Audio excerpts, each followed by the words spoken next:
சொன்னாங்க, என்னுடைய கணவன் வந்து பல ட்ரிங்க்ஸ் சாப்பிடுறாங்க, பல போதை மருந்துகள் சாப்பிடுறாங்க, எனக்கு அந்த வாழ்க்கை எனக்கு பிடிக்கல, அதனால நான் அதுல இருந்து வெளியே வந்துட்டேன்றாங்க. திருத்த முயற்சி பண்ணிருக்காங்க. ஒரு பட்சத்துல அவங்க வீட்டுக்காரர் ஏதோ தகாத உறவுல வந்து ஈடுபட்டு திரும்ப போதை மருந்து, அதாவது ரெண்டாவது ஹஸ்பண்ட், ஓகேங்களா, அந்த மாதிரி அவருக்கு ஒரு கெட்ட பழக்கம் வருது. அப்ப இவங்க என்ன பண்ணுவாங்க, இந்த லைஃப் தூக்கி போட்டு மூணாவது லைஃப்க்கு போவாங்களா? நம்ம சொல்றது வந்து பேசுறதுக்கோ கேட்கறதுக்கோ வேணா நல்லா இருக்கும்.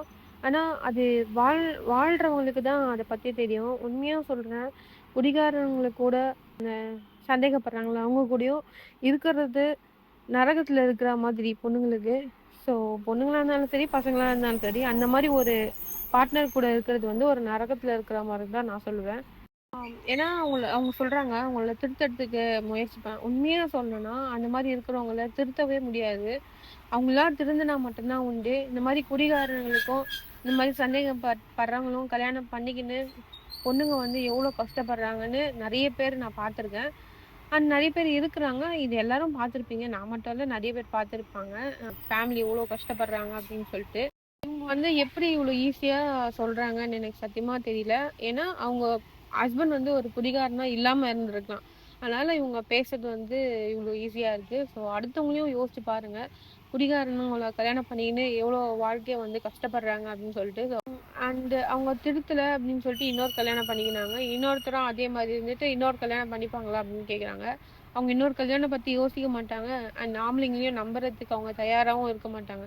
ஏன்னா 2 வாட்டி பட்டதே போதும்னு நினைச்சிட்டு அவங்க அவங்க வேலையை பார்த்துட்டு இருப்பாங்க. செகண்ட் மேரேஜ் ஏன் பண்ணிக்கினாங்க அப்படின்னா, அவங்களுக்கு வந்து ஒரு சப்போர்ட் தேவைப்பட்டிருக்கும். அதனால தான் அவங்க வந்து செகண்ட் மேரேஜ் பண்ணியிருக்காங்க. அந்த மேரேஜ்லயும் ஒரு ஏமாற்றம்னு ஒண்ணு பார்த்துட்டாங்கன்னா, அடுத்தது மேரேஜ்ன்ற ஒரு லைஃப்ப பத்தி யோசிக்க மாட்டாங்க.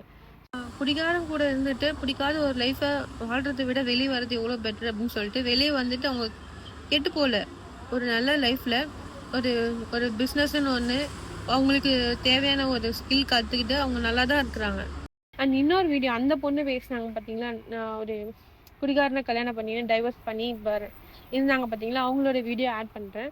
அந்த ஹஸ்பண்ட் வந்து எந்த அளவுக்கு குடிகாரனாக இருந்திருப்பாங்க அப்படின்னு சொல்லிட்டு நீங்கள் பாருங்க. பார்த்துட்டு அவங்க எடுத்த டிசிஷன் கரெக்டாக தப்பான்னு கமெண்ட்ல சொல்லுங்க. பெட்ரோல் வாங்கிட்டு வந்து வீடெல்லாம் ஊற்றி கேஸ் வச்சு தட்ட வச்சாங்க. வீடு வெடிச்சு அவங்க போயிட்டாங்க, கிளம்பி ஊருக்கு போயிட்டாங்க. நாடு ரோட்டில் ஒரு வாரம் பிச்சை எடுத்துக்கிறேன் சார். ஒரு ஆள் எனக்கு வந்து நான் நிற்கிறேன் எடுக்கிறேன் அப்படின்னு சொல்லிட்டு ஒருத்தவங்க வரல. என் கூட ஒருத்தவங்க நின்று செருப்பு வித்து என்ன காப்பாற்றினாங்க சார். பக்கத்தில் ஒரு வீடு எடுத்து தந்தாங்க, அதை வச்சு டியூட்டிஷன் படிச்சு இன்னைக்கு நல்லா இருக்கிறேன் சார். இதை விட பெரிய விஷயம் நான் எப்போ ஒன்று தப்பாக நடக்க மாட்டேன் சார். ஃபர்ஸ்ட் கிளாஸ் 2ஆம் கிளாஸ் தான் சார் படிச்சேன். அப்போ நான் எப்படி சார் அவங்க ஃபர்ஸ்ட் மேரேஜ்ல கூட இருக்க முடியுமா சார்? அந்த டார்ச்சர் எல்லாம் தாண்டி இவங்க என்னோட லைஃப்ல வந்து சும்மா குறுக்கா இல்லை, கூட கூட இல்லை, எனக்கு சின்ன சப்போர்ட்டா இருக்கு.